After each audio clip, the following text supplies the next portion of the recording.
E Vanderlei, chegou, como o Bruno disse, um reforço para o Palmeiras. É o Miguel Merentiel, uruguaio, 26 anos, é ex-atacante do Defensa e Justiça, né? Porque ele acertou com o Palmeiras. E mais uma vez esse perfil de jogador que o Palmeiras ele vem mostrando que ele arrisca, né, Vanderlei? Ele não tá sendo aquele clube agora de contratar medalhões, pagar caríssimo pelos medalhões. Ele escolhe jogadores que possam crescer dentro do clube. É uma política certa ou é melhor fazer às vezes como o Flamengo, como o próprio Atlético Mineiro, que gastam uma fortuna para trazer aqueles caras que sejam quase certos de fazer sucesso, mas que são bem mais caros? A surpresa, confesso que eu fui surpreendido com a contratação. Aliás, ontem eu até perguntei para o Pedro Marques se falava nesse jogador lá nos bastidores, entendeu? Eu não, sinceramente não tinha acompanhado algum interesse. Ele disse que não, que foi surpresa para muita gente lá dentro do Palmeiras. Como foi surpresa a contratação do professor Abel Ferreira para muita gente. A contratação é boa quando ela dá certo. Esse jogador que foi contratado, eu entendo que não é uma solução de todos os problemas, na visão do professor Abel Ferreira. Tipo assim, desembarca, o Mauro Betting está lá, ele vim aqui para te receber, porque, né, como ele fez com o Borja, por exemplo, e por favor, eu sei que você pensou, tonto. Mas, eu não pensei, eu achei divertida a lembrança. Mauro, é um anfitrião, você tem que entender. Vai lá, como o professor Ele Paulo foi, chapéuzinho, tudo. Como o professor Jesus Uma ficou cena maravilhosa. traumatizado, porque alguém não foi buscar lá. Não foi buscar, é verdade. Mas isso, voltando ao assunto, eu acho que o restaurante também, o cara. é um risco. Triste. O Admar falou certo. É indiferença. É um risco. Pode dar certo. Alguém deve ter indicado. Deve ter tido sinal verde do professor Abel. Ninguém ia contratar um jogador sem o Abel ter dado sinal verde. Então, talvez tenha aquele olho mágico. Esse cara aí, com um jeitinho, vai resolver o nosso problema. Isso que será antecipou o River, né? Ele estava quase certo com o River, né? Então eu acho que vale aguardar. As coisas estão tão boas no Flamengo, no Palmeiras, estão dando certo no Palmeiras, né? Que a gente tem que aguardar um pouquinho. Tomara que seja bem recebido e um jogador bom pro Palmeiras, é a nossa torcida. Mauro e Bruno, né? Nossas enciclopédias aí, os caras que acompanham tudo que é jogo. O que falar desse jogador? Porque os números são até positivos. Olha aí, ó. Olha aí, Valdo César. Esse é um momento sensacional. Olha aí, Mauro César. A cena que você tanto riu ao relembrar. Não. Aí, ó. Olha o Mauro Betti recebendo o Eu nem queria Borja ter lembrado isso. no aeroporto. Bonezinho de marca, hein? Olha lá. Bom, o Miguel Merentiel, ele em 2022, ele tem 19 jogos e 9 gols. Ele tem, pelo Defensa e Justiça, 79 jogos e 27 gols. Uma média de 0,34 por jogo. O que falar desse jogador, Mauro? É um bom reforço ou é uma aposta? É aquele cara que pode vir e realmente não render ou não? É um cara que já é uma promessa ali no futebol sul-americano, que vinha sendo observado por vários outros times. Ele já tem 26, né? 26 anos. Não é bem promessa mais. Assim, eu acho que ele é uma contratação tipo Atuesta. São jogadores meio periféricos aí dos sul-americanos. Um estava lá nos Estados Unidos, outro aqui na Argentina, que eu acho que vai compor o elenco do Palmeiras. Não é uma contratação assim, esse cara vai dar a camisa 9 para ele. Eu vejo até mais como um segundo atacante do que como um 9 de área. Ele foi até reserva do Brian Romero, que é um jogador que se recuperou no defensa e foi pro River Plate depois. O Brian Romero até fez gol no Palmeiras no ano passado, naquela Recopa Sul-Americana e tudo mais. Eu acho que é um jogador na linha do Atuesta. É uma tentativa de compor o elenco com um jogador que é barato, é um custo pequeno em relação ao que se pratica hoje no mercado por jogadores de um certo nível. Mas acho que assim, é bem pouco, do ponto de vista do torcedor do Palmeiras, para quem outro dia ofereceu 20 milhões de euros por um atacante, no caso o Pedro. Né? Você oferece 20 milhões de euros pelo Pedro. Depois pensa em trazer o Alário, que está lá no Bayer Leverkusen, argentino também. No caso, esse é Uruguai, né? Mas o Alário é argentino. Pensou no Borré, junto com o São Paulo e o Grêmio. Campeão o Borré, ontem, né? que ontem foi campeão. O Borré fez gol ou deu assistência em todos os jogos do Eintracht Frankfurt na reta final Campeão do invicto, título. velho. Ontem fez o gol de empate, bateu o pênalti que decidiu. Borré que fez o gol do River no Flamengo 2019, colombiano. Então, assim, eu acho que é um jogador de um nível abaixo, né? É um jogador para compor o elenco. É interessante, eu acho que é legal você perceber que o clube consegue observar o mercado não olhando só para obviedades, né? Porque se tentar contratar o Pedro, é uma obviedade. Né? Você, o Pedro é um atacante de nível e tal, mas você perceber atletas que não são tão caros, que são bem mais baratos e que podem ser úteis, ok, o Atuesta ainda não se tornou ainda esse jogador pro Palmeiras. Talvez o Merentiel possa vir a ser. Eu acho que é uma contratação interessante, mas não é contratação para ser recebido pelo Mauro Betti no aeroporto. Acho que o Mauro não vai ao aeroporto, não foi, no caso, já chegou o rapaz, porque não... O Mauro mandou o Piperno aí não é para tanto. O Mauro falou, vai dessa, Piperno. Vai dessa. Não precisa tanto. Agora, eu gosto do colombiano, você recebe os uruguaios. A recepção do Borja, ela tem, acho que a contramão disso. O Borja foi contratado sem que as pessoas entendessem, na minha opinião, quem era o Borja. Um jogador de uma carreira meio errática, teve uma temporada maluca no futebol da Colômbia, primeiro lá no time que ele jogava lá, um time pequeno, Cortuluá.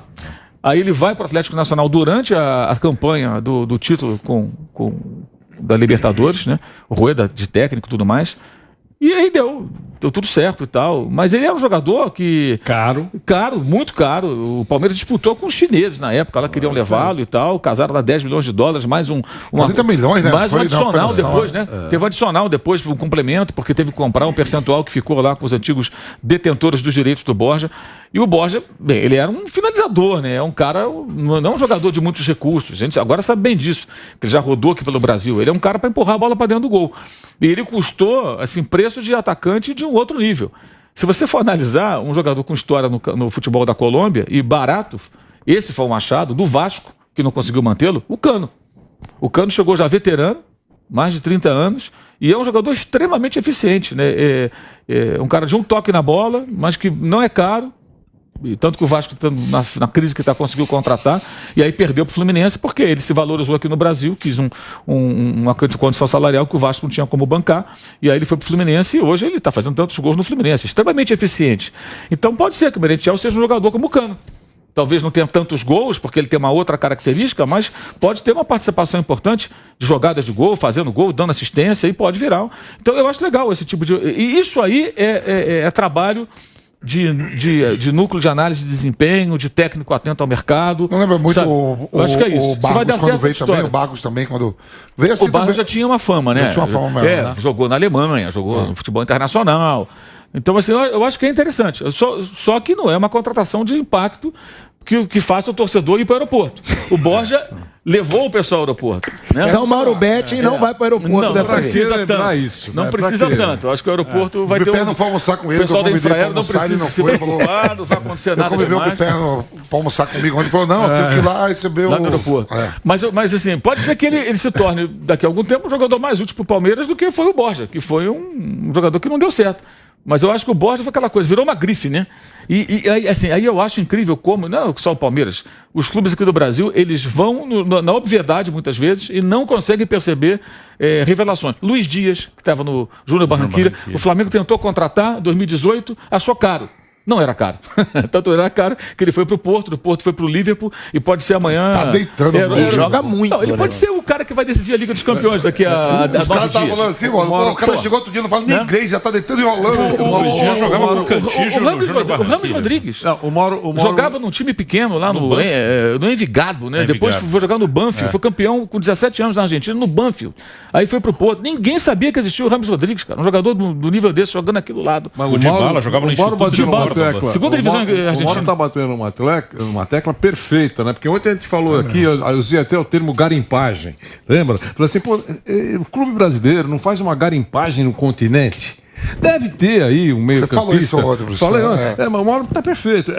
Olha, não tem um meio-campista, não tô falando nem o gênio da lâmpada, mas um meio-campista que caberia, baratinho, ou comprável, em clubes brasileiros, na Venezuela, ridículo. Não é ridículo. No Equador, até recentemente, agora o Equador colocou um pouquinho a cabeça para fora. Mas, recuando um pouquinho no tempo, era quase que esquecido. Não tem um cara lá, um cara que pode jogar. O Arboleda veio da Universidade Católica do Equador. Por um preço comprável. É exatamente isso. Quer dizer, é tanta gente aí.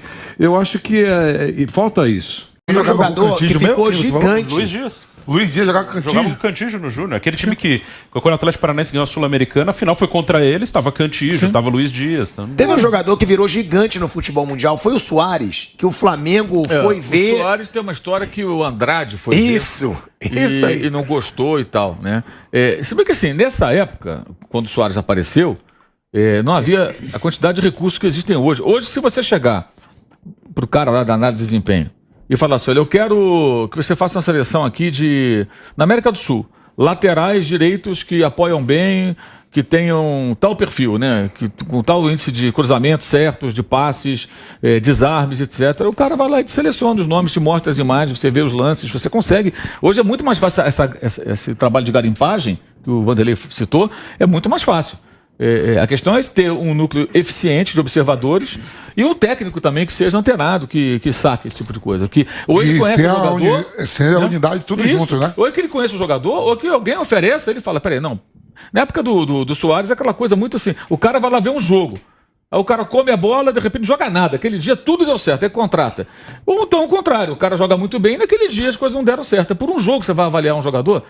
antigamente era assim, né? Agora era assim, eu vou até contar a história do Rivaldo aqui, quando o Rivaldo foi vendido por La Coruña. Tava jogando mesmo, Palmeiras e Atlético Paranaense. Não é hoje a Arena da Baixada, que era. Todo mundo lembra que lá o gramado era horrível, chovia, campo molhado, e os caras lá quando iam ver o Rivaldo tá com o empresário, que era o Todeco, o empresário, né? E o presidente, ele mexia muito no futebol espanhol. Aí o presidente lá quando ia liga e fala: quanto tá o jogo aí? Como tá o jogador? Tá 1-0 pro Palmeiras. Gol do Rivaldo. Mentira, o jogo tá 0-0. E aí os caras dizem: você é louco, tá falando isso pro presidente, calma, que daqui a pouco ele faz. Daqui a pouco ele faz, você vai ver o que ele vai fazer. E aí o presidente liga meia hora depois.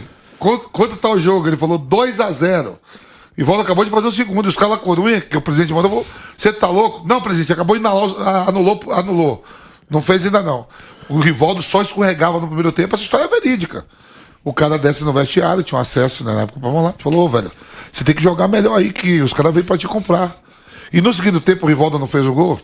Presidente, terminou o jogo 1-0 o gol do Rivaldo. E os caras lá, quando que trabalhava do lado, e o presidente ia aí, mas não fala com ele, só fala com o representante do Brasil. E era vendido jogadores assim. Ia pro Tereza Herrera, pro Ramon de Carranza. Hoje não, que o Mauro falou, todo campeonato a gente bota na televisão aí, principalmente se tiver um gatinho em casa, né, que tem um, pega tudo. Nossa, Beto Neto. Uma coisa que mudou muito campeonato, talvez o campeonato turco. Pega. Uma coisa que mudou muito no Palmeiras, né, até de perfil, e também por isso o Borja veio com Festa e vários outros, o Palmeiras desde 2020 ele mudou o jeito de contratar.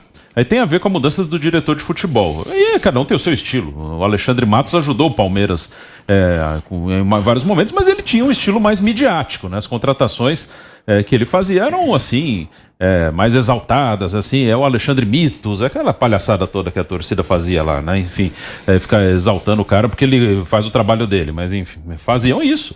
O Alexandre Matos chegou a fazer comercial da patrocinadora do Palmeiras. Então ele era meio que uma estrela, então qualquer contratação, não, ele foi o Alexandre Mitos que trouxe, não sei o quê. E o Borja foi contratado também porque ele fez 4 jogos na Libertadores. Aquela Libertadores, o Borja chegou na semifinal. Teve a Copa América Centenário, foi interrompida a Libertadores, saíram jogadores, um que saiu do Atlético Nacional, Copete, veio pro Santos.